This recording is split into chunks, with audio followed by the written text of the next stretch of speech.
Sasa ile ni haramu kina mama, kama mlikuwa hamjui, hata ziwe ni nywele zako za asili. Kile mwanamume ndo anaruhusiwa kufanya hivyo kwa mujibu wa sunna, na sio mwanamke.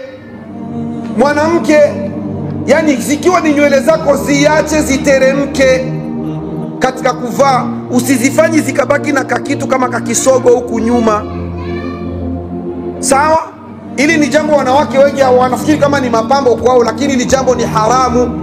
Ni hadithi ya Mtume jamani, atakayetaka aje nimpe nayo, iko hapa, ni maneno ya Mtume sahihi. Kwa hiyo haraka haraka, kwa sababu muda unaniacha, mwanamke wa 8 aliyelaaniwa, kwanza tukumbuke, sijui kama mnakumbuka, wa kwanza,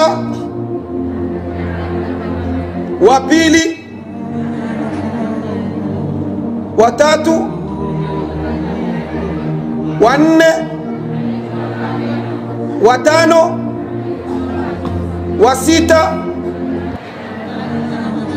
wa 7, tunaingia wa 8. Wa 8 almuhallala laha.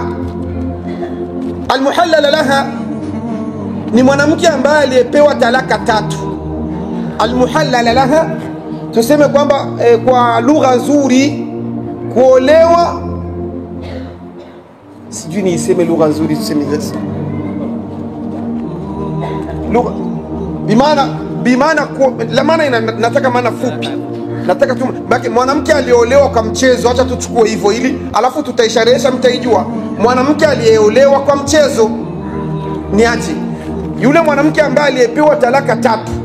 Na mwanamke akishapewa talaka 3 kwa mujibu wa maneno ya Mwenyezi Mungu Subhanahu wa Ta'ala, haruhusiwi kuoana na kurudishana na huyo mume wake. Ni talaka 3